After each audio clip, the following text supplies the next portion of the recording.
भैया अब पछताए होत क्या जब चिड़िया चुग गई खेत। I mean look at Rajat and Savina. ये दोनों बहस पे बहस कर रहे हैं और इनको पता भी नहीं कि सई को उसकी बायोलॉजिकल मदर ले गई। हुआ दरअसल ये कि चाइल्ड वेलफेयर आया था सई को लेने के लिए, लेकिन ये दोनों अपनी बहस में लग गए। इस बीच उसकी बायोलॉजिकल मदर आ गई और इनको बहस करने के लिए छोड़कर चलिए जी वो तो निकल गई सई को लेकर।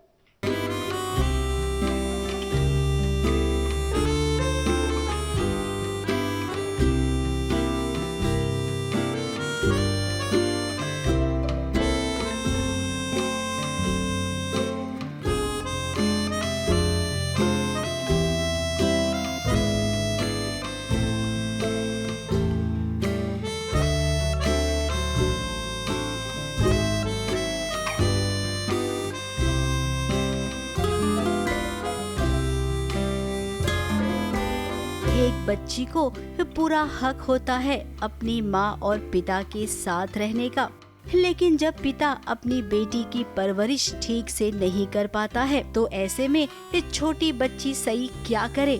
अब सभी के चलते पूरी दुनिया को ये पता चल गया है कि रजत एक अच्छा पिता नहीं है। अपनी छोटी बच्ची सई का वो ख्याल रख ही नहीं सकता है।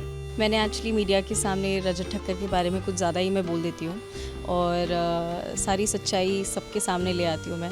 तो चाइल्ड वेलफेयर वाले जो हैं वो आते हैं और अब वो ज़िद कर रहे होते कि सई को अपनी मम्मा के पास ही जाना चाहिए, और मुझे भी लगता है अब इस टाइम पे कि उसकी मम्मा के पास ही जाना चाहिए, क्योंकि यहाँ पर कोई ध्यान नहीं देता है बच्ची पर और वाकई उसकी तबीयत बहुत ख़राब हो जाती है। तो अब वही ड्रामा चल रहा है। भाग्यश्री जी जो दादी है सई की, वो नहीं जाने देना चाहती, रजत भी नहीं चाहते कि उनकी बेटी उनसे दूर जाए, और मुझे ऐसा लगता है कि मैं जो कर रही हूँ वो बिल्कुल सही कर रही हूँ। अब ये एक चिंता वाली बात है, तभी तो आज यहाँ पर रजत के दरवाजे पर आए हैं चाइल्ड वेलफेयर वाले, जो नहीं चाहते हैं कि सई अपने पिता के साथ रहे। अब रजत का कहना है कि सई अगर अपनी माँ के साथ रहेगी तो ऐसे में उसकी माँ है कहाँ पर। आशका ने तो सई को कब से छोड़ दिया है। अब सभी भी परेशान हैं कि बात तो सच है। इतने में हो गई आशका की एंट्री और आशका ने कहा कि मैं यहाँ पर हूँ। देखिए नन्ही सई को वो कैसे अपनी माँ के पास चली गई है। अब सभी तो खुश है कि चलो अब एक छोटी बच्ची को उसकी माँ का प्यार मिलेगा। उस सिचुएशन के लिए मुझे बड़ा बुरा लगता है कि अरे उनसे दूर जा रही है, बट मुझे ऐसा ये भी लगता है कि आशका जो है सई की माँ, मुझे ऐसा लगता है कि वो ज़्यादा बेटर ख्याल रखेगी सई का। इसलिए मैं भी यही चाहती हूँ कि वो अपनी मम्मा के पास जाएं ताकि मम्मा से प्यार मिले और वो उसका अच्छे से ख्याल रखें। ये चाइल्ड वेलफेयर वाले यहाँ पर आकर हंगामा तो मचा रही हैं। उन्हें क्या पता कि आशका जिससे शादी करने वाली है वो तो इस बच्ची को अपनाने से रहा। अब जब आशका भी अपनी बच्ची को नहीं रख पाएगी तब क्या होगा। तो ऐसे में इस सही फैसला लेगी कि उसे किसके साथ रहना है। अब रजत ने जो किया उसे अफसोस तो है, लेकिन ये भी सच है कि सवी और रजत के बीच में इतना तनी ऐसी ही चलती रहेगी तो इनका रिश्ता कैसे जुड़ेगा। मुंबई से सोनू शुक्ला के साथ एबीपी न्यूज रिपोर्ट।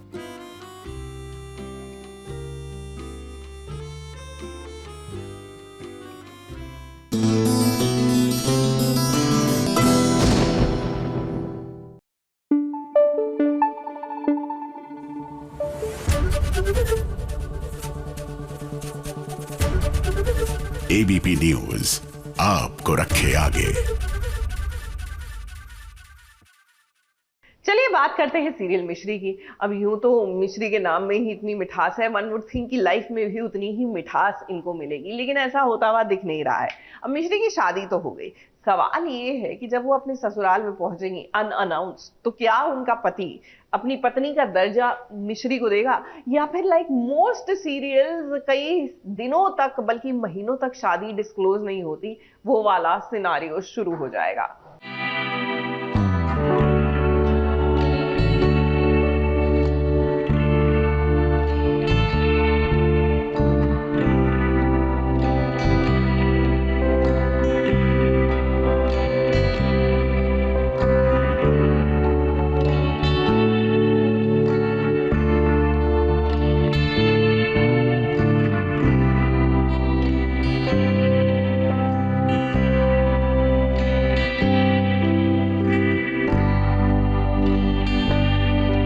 कहते हैं कि लड़कियां पराया धन होती हैं और एक ना एक दिन उन्हें अपने ससुराल जाना ही पड़ता है। वैसे मिश्री ने अपनी शादी के ढेर सारे सपने सजाए थे, लेकिन उसने सोचा भी नहीं था कि उसका पति ही उसका अपना नहीं होगा, क्योंकि वो तो किसी और से प्यार करता है। अनएक्सपेक्टेड ऐसे सोचा ना हो, किसी और से प्यार करता है राघव, और ऐसे फिर ऐसी सिचुएशन क्रिएट हो गई। अब शादी के बाद मिश्री की विदाई तो हो रही है, लेकिन राघव के मन में कई सारे सवाल हैं। मिश्री को बचाने के लिए राघव ने उससे शादी तो कर ली, लेकिन वो अच्छे से जानता है कि वो मिश्री को अपनी पत्नी का दर्जा नहीं दे पाएगा, और ये बात कहीं ना कहीं मिश्री को भी पता है। मिश्री खुश भी है और नहीं भी खुश है, मतलब उससे पता ये ज़बरदस्ती कर रहे हैं और इनकी जान भी खतरे में है क्योंकि उन्होंने मेरे से शादी की है। खैर फिलहाल मामी जी अपनी चाल में नाकामयाब हो गई हैं और मिश्री अब राघव के साथ अपने ससुराल जाने के लिए तैयार है, लेकिन देखना ये होगा कि क्या राघव मिश्री को अपने घर लेकर जाता है या नहीं।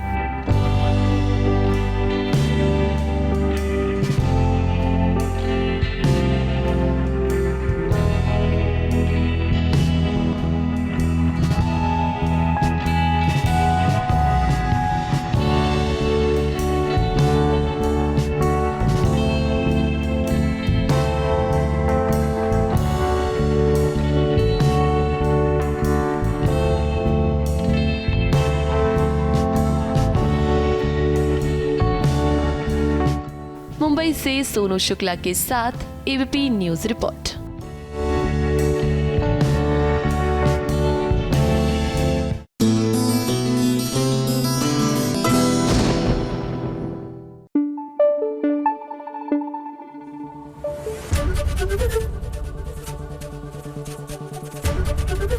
एबीपी न्यूज आपको रखे आगे। फटाफट खबरों की रेलगाड़ी में अगला स्टेशन है सीरियल कैसे मुझे तुम मिल गए, जहां अमृता आ गई है वापस और अब प्रियंका को उसने चैलेंज कर दिया है कि उसे विराट के घर से जाना ही होगा, क्योंकि विराट की पत्नी वो नहीं बल्कि अमृता है। ऐसे में अब अमृता प्रियंका को सबक सिखाती हुई नजर आने वाली है। अपने पति का ख्याल रखने के लिए मैं वापस आ गई। तुम भूल रही हो कि विराट की पत्नी मैं, तो अभी के अभी यहाँ से निकलो। अमृता, अपने आप बाहर जाओगी या पुलिस को बुलाओ? मेरी जबरदस्ती हुई शादी का इल्जाम पूरे आहूजा परिवार पे आएगा और जाना तो तय है इसका। और याद रखो, पत्नी मैं हूँ विराट से, तुम नहीं।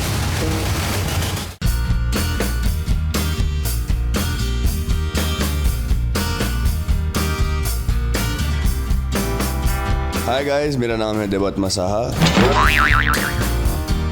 हाय गाइस, मेरा नाम है फरमान खान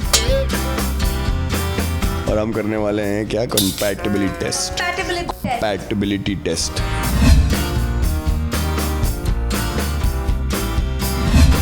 मिष्टी नाम है उसका। शेज।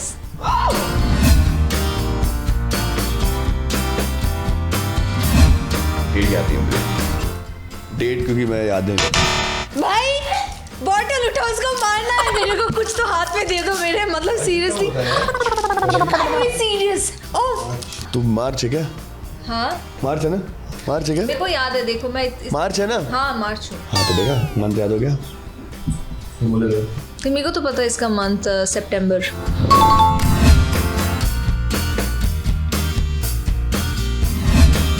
चार। अभी दो, पर हाँ 4 रहता है जब सीन में नहीं रहता तो। यस।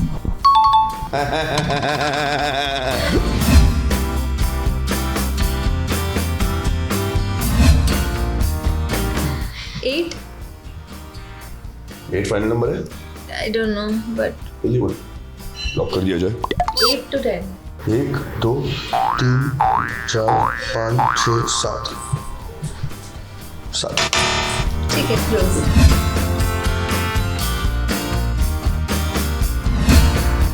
गैस लेते मारते, चलो ठीक है। 2 नहीं, कितनी फाड़ी क्यों तूने? मैं सोच रही थी नंबर काउंट करने। चल मेरा तो गैस कर। चल 4 नहीं 1 तेरा 4 नहीं, मेरा 2 5। अच्छा मेरा 6।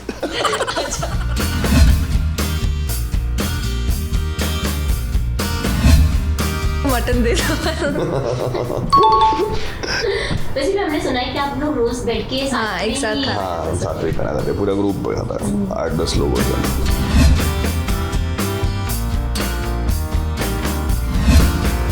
तो देरी से लगता है डर?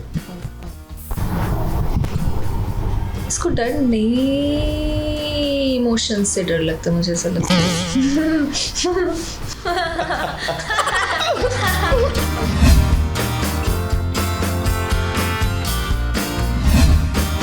नहीं पता। कुंडली किया था या कुमकुम किया था? I'm not sure. कुंडली किया था लेकिन उससे पहले भी था। Then I don't know. क्या है तेरा? गुरु दक्षिणा, ये अमर गुरु दक्षिणा, it's in Bengal. मेरा ये वादा रहा, मैं एक छोटा सा कैमियो किया था मैंने 2-3 मिनट का।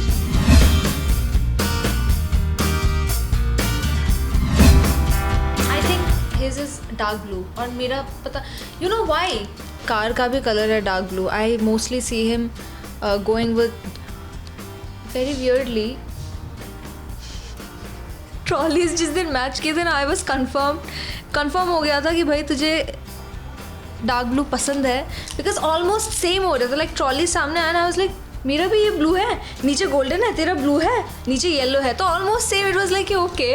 आई नोटिस दैट वो द्वारका भी जब हम जा रहे थे वापस ऐसे आ रहे थे, तो I just notice that. And इसकी गाड़ी का कलर भी, एंड मेरा जो पहले वाली I-20 मेरा बस चलता ना, मैं इस बार भी डार्क ब्लू लेती, पर समवन सेड कि no white should be my colour, and so I just did that.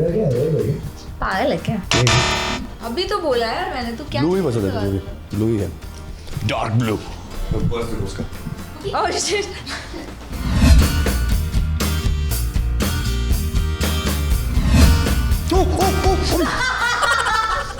कुछ नहीं। ओ या मुझे कुछ नहीं। My God. ये था इनका। एक चीज वो एक खास एक चीज ही नहीं, मतलब हिल रोम अराउंड अचानक से किसी को एंड डकार मारता है कान में। I don't want to do that in front of the camera. इधर that's very but he does that, and also I know oh shit, देखा?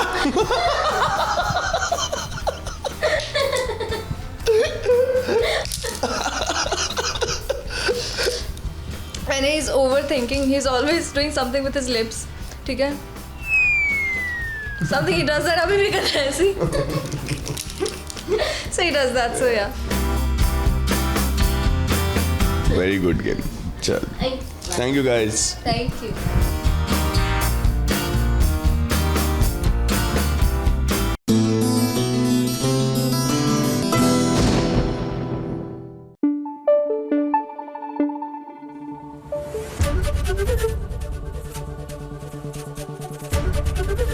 एबीपी न्यूज आपको रखे आगे।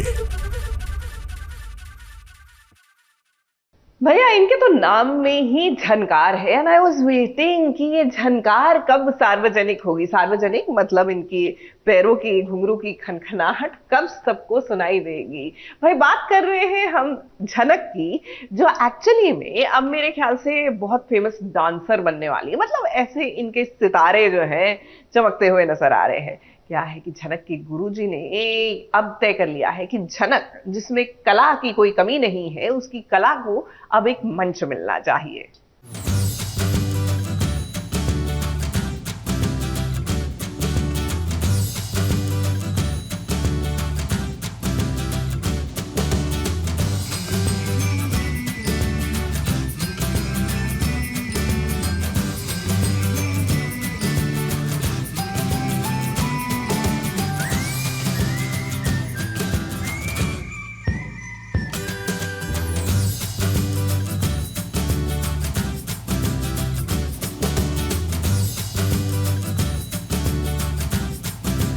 जिस इंसान में टैलेंट होता है ना, वो अपने टैलेंट को कितना भी छुपा ले, लेकिन वो टैलेंट किसी न किसी रूप में बाहर आ ही जाता है। आज देखिए झनक के डांस के टैलेंट के बारे में सबको पता चल गया है।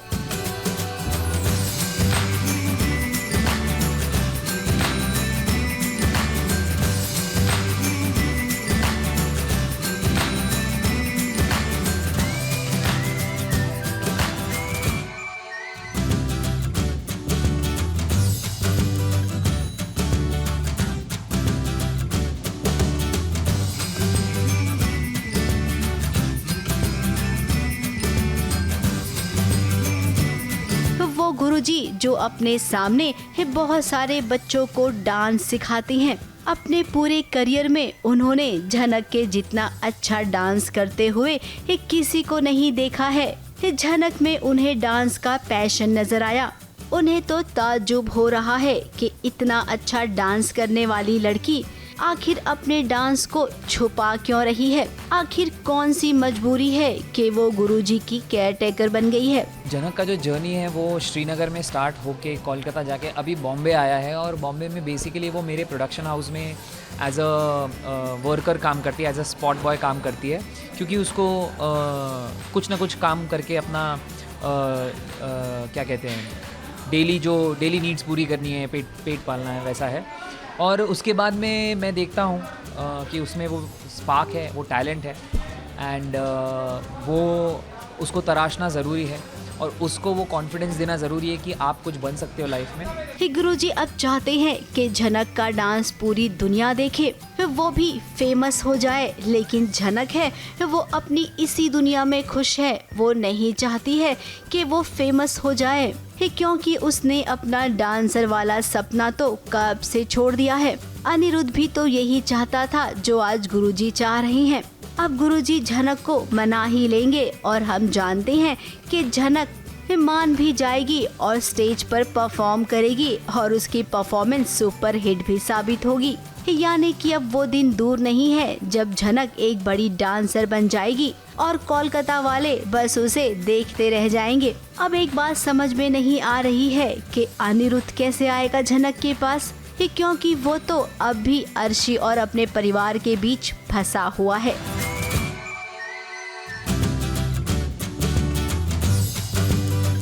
मुंबई से कैमरामैन सुजीत मिश्रा के साथ एबीपी न्यूज रिपोर्ट।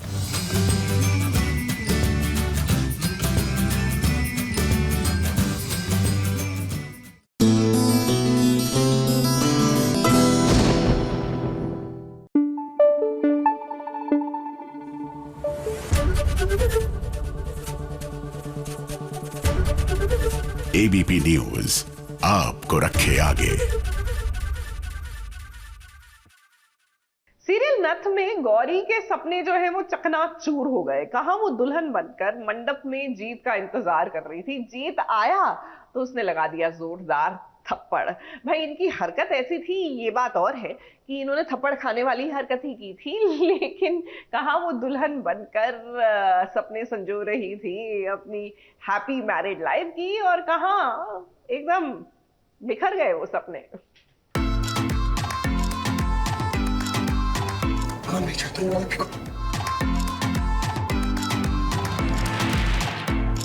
जवाब तो कुछ पूछ रहे तुमसे।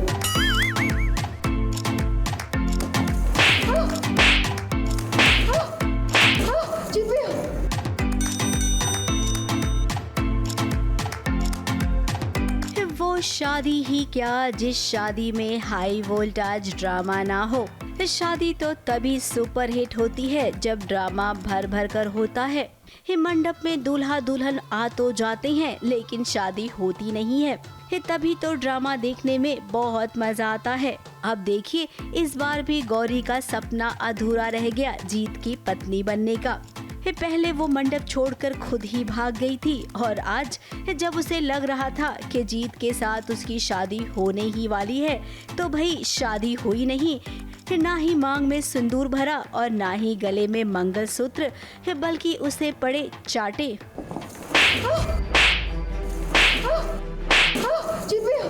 अब ये चाटा इसलिए पड़ा है क्योंकि गौरी ने एक गोपी को बलूचिस्तान भेज दिया है, यानी कि उसकी माँ कृष्णा के पास। अब नन्ही बच्ची को भला कोई ऐसे भेजता है क्या सरहद पार? हमारी बेटी को भेज दिया इन्होंने किसी दूसरे देश। अब पता लगे किसी बाप को गुस्सा तो आएगा ना यार। शादी करने वाले थे हम इनसे, बताइए शादी वाले दिन कांड कर दिए हो। परिवार वाले भी समझ नहीं पा रहे हैं कि गौरी आखिर ऐसा क्यों कर रही है। आखिर तो गोपी को हम सबकी जिंदगी से ज्यादा क्यों नहीं दे सकता? क्या रिश्ता है तुम्हारा उसके साथ? हमें नहीं पता माँ क्या रिश्ता हमारा गोपी से, क्या लगती है वो हमारी। जब से वो हमसे दूर हुई है, ऐसा लगता है हमें कि इसने हमारी बेटी को हमसे छीन लिया। दादी अपनी अलग परेशान है। वो तो भला हो शिव का, जिसने अपने पापा को सारा सच बताया, और उसके बाद जब जीत का गुस्सा फूटा तो गौरी ने भी अपनी करतूत को मान लिया। तो I think this is now Gauri is used to being getting ready into bridal, but I think I like the whole look. मुझे अच्छा लगता है तैयार होना अच्छे से, और गौरी मुझे लगता है एक्चुअली तैयारी होना चाहती थी, उसे शादी वादी नहीं करनी थी, उसे बस ये तामझाम करना था। क्या फ़ायदा, शादी में इतना तामझाम, सजना सवरना, ये सब कुछ बेकार हो गया। गौरी हमेशा ऐसा ही काम करती है।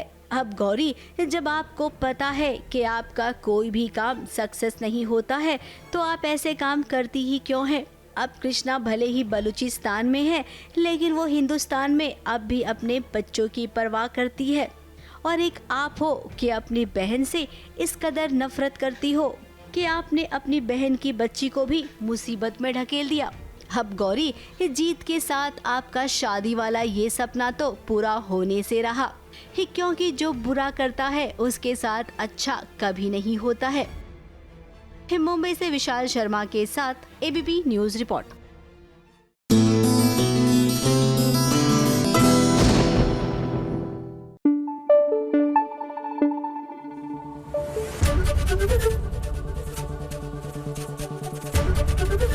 एबीपी न्यूज आपको रखे आगे। आपको शरारत की श्रुति शेख याद है? सालों बाद एक बार फिर से शरारत करते हुए नहीं, लेकिन आपको दिखेंगी वीलॉग बनाते हुए। क्या है ना कि 36 डेज करके इनका कंटेंट जल्द ही आने वाला है, और उससे पहले एक बार फिर से वो हमारे साथ रूबरू हो रही है थ्रू हर वीलॉग। हाय, मैं हूँ श्रुति सेठ और मैं अपने नए शो 36 डेज के प्रमोशन की तैयारियां शुरू कर रही हूँ। तो SBS के सारे viewers, why don't you join me and see how we get ready. वो वहाँ पीछे मेरे बहुत ही इरिटेटिंग अनोइंग मेकअप आर्टिस्ट हैं, तुलसी सोलंकी। काम अच्छा करते हैं इसीलिए इनको बुलाते रहते हैं हम लोग बार बार। वो मेरी स्टाइलिस्ट है निकी, जो मेरे साथ चैनल वी के दिनों से मुझे स्टाइल कर रही हैं। एंड ये विकास हैं जो मेरा दिन में ख्याल रखेंगे, make sure that I eat well and get enough hydration. And where did my hair stylist, there is Alia.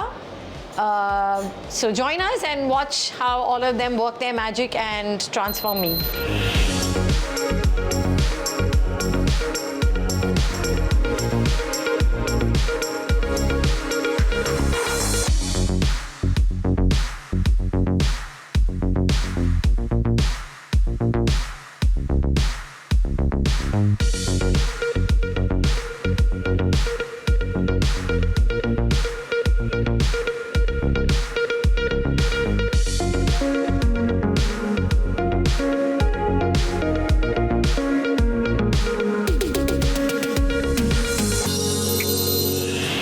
जैसा कि आप देख रहे हैं, my hair and makeup is almost done. बस हेयर पे कुछ फाइनल टचेस चल रहे हैं। We decided to keep the look very natural with lots of makeup that looks like no makeup, पर हमने थोड़े से आईज़ को हैवी रखा है and overall the base and the mouth is on a slightly muted tone, क्योंकि जो मेरी ड्रेस है वो एक बहुत ही खूबसूरत रेड रंग की ड्रेस है। So let me show you how I look in that.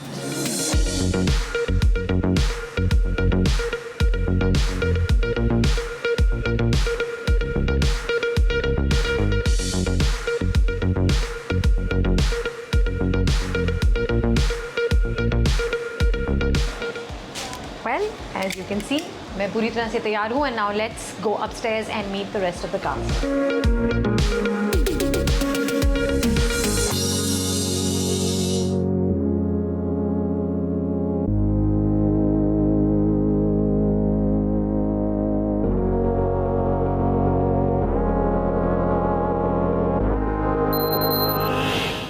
With my cast, Neha Sharma and the director of our show, Vishal Furia, and we're going to ask them a few questions. पर ताकि आपको ज़्यादा अच्छा सुनाई दे, मैं camera किसी और को दे देती हूँ. Thank you.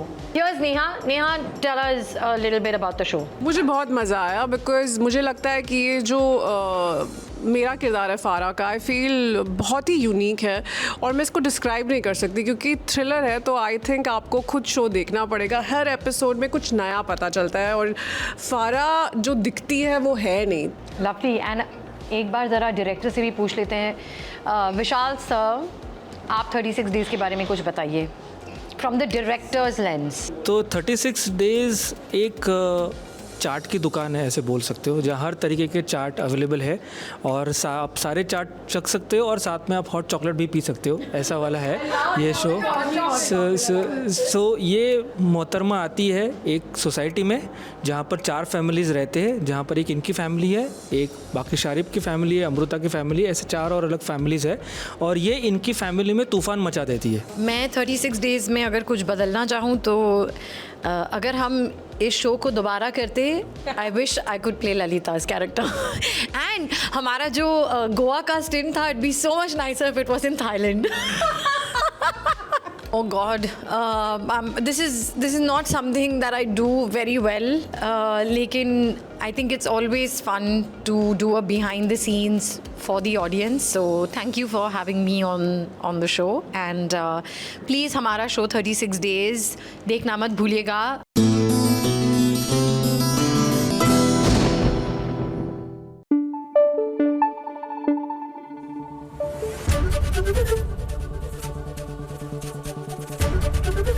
ABP न्यूज आपको रखे आगे.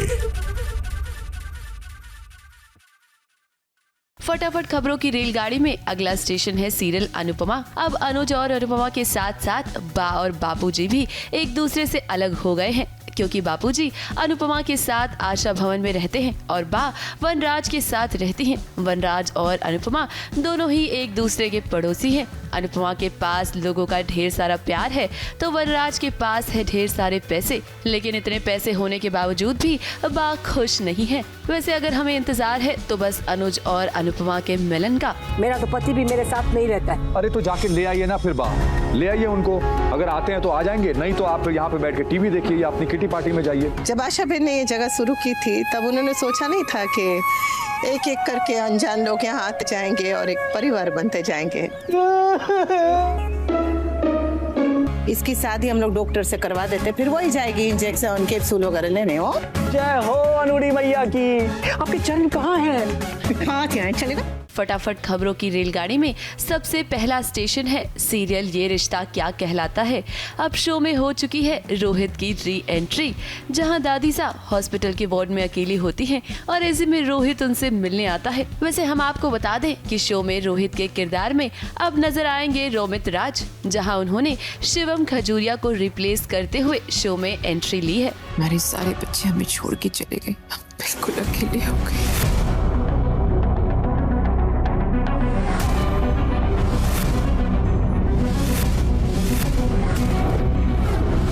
भैया ये जो नई आई है नेत्रा देवी, ये तो बड़ी तिगड़म चीज है, मतलब बड़ी शातिर चीज है. आते ही अपने रंग दिखाने शुरू कर दिए और क्या पैतरा खेला है कि पूर्वी को कर दिया है लॉक बाथरूम में. अब बेचारी बाथरूम में लॉक्ड पूर्वी कैसे बचाएगी अपने पति को 2 महिलाओं से.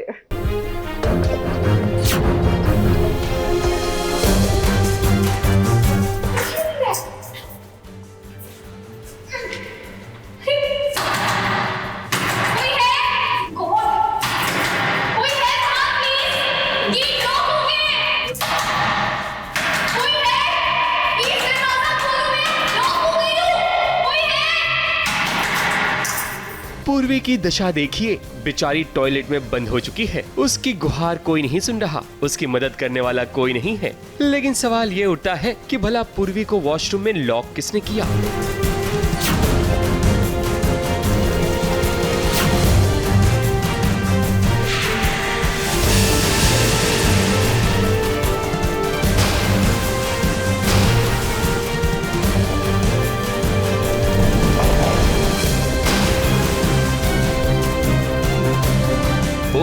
तो ये बात है, यानी कि मछली खुद नहीं फंसी, बल्कि इसके लिए जाल बिछाया गया था, तभी मछली फंस गई। यानी कि पूर्वी गलती से नहीं, बल्कि मोनिशा की जाल में फंसी है। मोनिशा तो चाहती है कि आरवी और पूर्वी दोनों को फंसाया जाए ताकि वो अपनी चाल में कामयाब हो जाए। और तो और मोनिशा की हिम्मत तो देखिए, जब वो अपनी चाल में कामयाब होती है तब वो दूसरों को बताती है कि किसी के चिल्लाने की आवाज आ रही है। आप सबको आवाज सुनाई दे रही है? चिल्लाने की आ रही है ना आवाज? आई थिंक उस तरफ से आ रही है, शायद कोई लड़की चिल्ला रही है।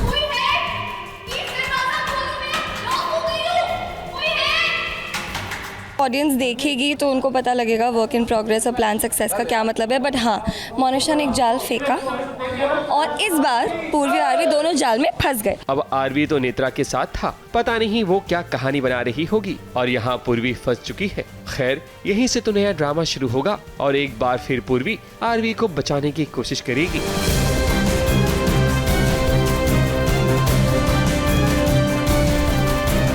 मुंबई से कैमरामैन इरफान शेख के साथ एबीपी न्यूज रिपोर्ट।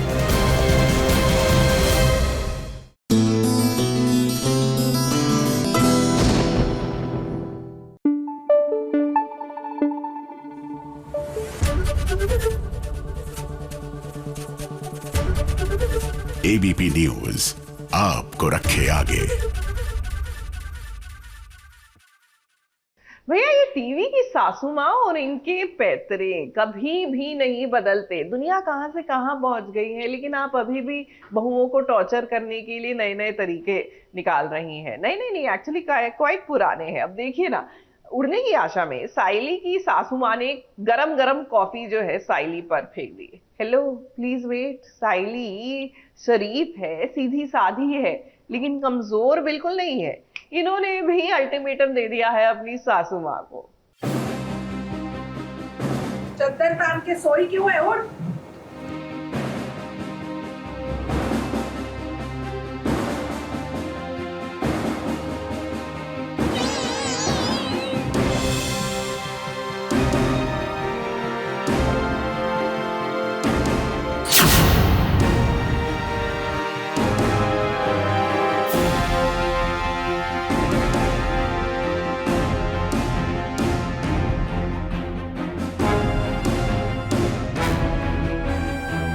सीधी साधी होना अच्छी बात है, लेकिन जब बहुत सीधा इंसान होता है ना, तो सामने वाला कुछ ज्यादा ही टेढ़ा बन जाता है। यहाँ पर जरा साइली की सासू माँ को देखो, उनके तेवर कुछ ज्यादा ही बदल गए हैं। माना कि साइली सीधी सादी है, कुछ बोलती नहीं है, तो इसका मतलब ये नहीं कि रेणुका के आते ही साइली को एकदम से इग्नोर करने लग जाए वो।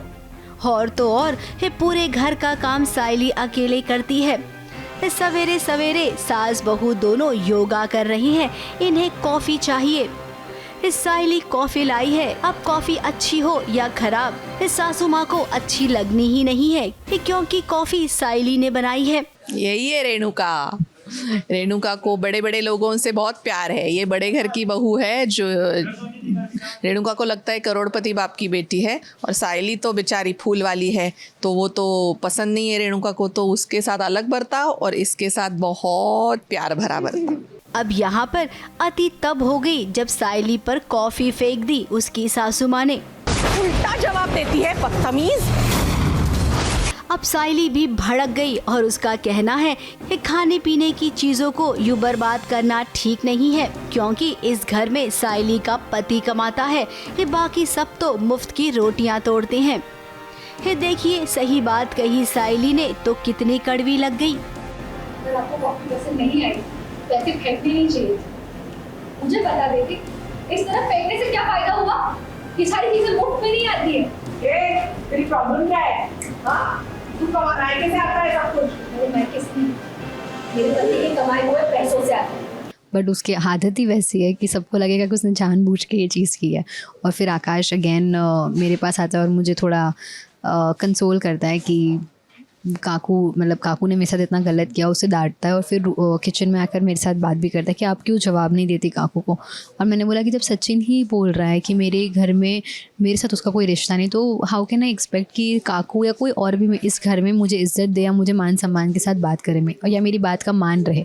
अब सायली बहुत समझदार है और वो ये जान गई है कि टेढ़ी सासू माँ को ठीक कैसे करना है। बस सिर्फ उसे अपने पति का साथ चाहिए ताकि वो अपने ससुराल में सर उठाकर जी सके। मुंबई से प्रिया धवड़े के साथ एबीपी न्यूज रिपोर्ट।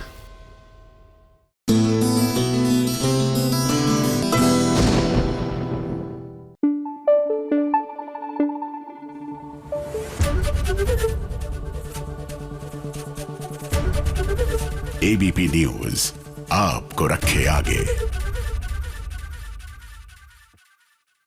वैसे सीरियल भाग्य लक्ष्मी में ये सीन देखकर ऐसा लग नहीं रहा कि इनको कोई भी मतलब टेंशन हो रही है कि ये बोरवेल में फंसे हुए हैं। यहाँ पर तो पिकनिक चल रही है पारो, रोहन और लक्ष्मी की, और चिंता मत कीजिए इस पिकनिक को जल्द ही ज्वाइन करने पहुंच जाएंगे ऋषि भी।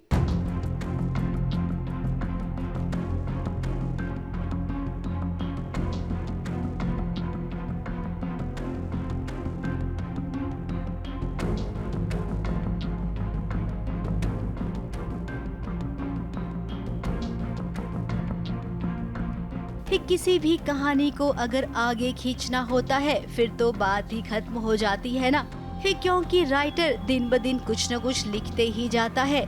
जैसे कि इन दिनों भाग्य लक्ष्मी में हम देख रही हैं, पारो बोरवेल में फंस गई है, उसे बचाने के लिए रोहन गया और अब अपने दोनों बच्चों को बचाने के लिए लक्ष्मी चली गई। अब देखा जाए तो ये काम तभी खत्म हो जाना चाहिए था जब लक्ष्मी अंदर गई। लक्ष्मी के बोरवेल के अंदर जाते ही वो एक एक करके दोनों बच्चों को निकालती बाहर और उसके बाद खुद निकल जाती। यहाँ पर बैठकर पिकनिक मनाने की नौबत ही नहीं आती। अब देखिए हम पिकनिक इसलिए कह रही हैं क्योंकि बास्केट में खाना आया है और यहाँ पर जिस तरीके से खाने की प्लेट लगी है, अब इसे पिकनिक नहीं तो और क्या कहेंगे। हम लोग बहुत दिनों से फंसे हुए हैं, मतलब मुझे बहुत गंदा भी लगने लगा और मज़ा आता है। पहले पारो गिर गई, फिर मैं गिर गया, फिर लक्ष्मी दीदी गिर गई और गड्ढे में बहुत सारी चीज़ आ रही है। कभी सांप आ गया था, अब पानी आ रहा था, अब फिर सांप आ गया। अब इस बोरवेल में ऑक्सीजन की कमी हो गई है, गैस का रिसाव भी शुरू हो गया है, तो ऐसे में लक्ष्मी बेहोश हो गई है। लेकिन आपको ना अंदर की बात बताते हैं, रोहन के लिए जो टिफिन आया है उसमें कुछ नहीं है, लेकिन पारो और लक्ष्मी के लिए जो खाना आया है उसमें जहर मिला है। वो बेहोश इसलिए क्योंकि यहाँ ऑक्सीजन की कमी बहुत है। अब कोई हार्मफुल गैसेस भी होते हैं, उनके कारण हो गई होंगी। क्या ना कहानी को आगे बढ़ाने के लिए क्या क्या पैतरे आजमा रही हैं, लेकिन हम ये बता दें ये सारे पैतरे हम पहले देख चुके हैं। बोरवेल में फंसने की कहानी भी कोई नई नहीं है। प्यार का पहला नाम राधा मोहन में भी तो गुनगुन बोरवेल में गिरी थी और कितने दिनों तक वो कहानी ऐसी ही चली थी। यहाँ पर भी सेम टू सेम वैसा ही सब कुछ चल रहा है और अब तो इन तीनों को बचाने के लिए ऋषि भी आने वाला है, यानी कि यहीं पर होगी इनकी हैप्पी फैमिली की पिकनिक। मुंबई से कैमरामैन इरफान शेख के साथ एबीपी न्यूज रिपोर्ट।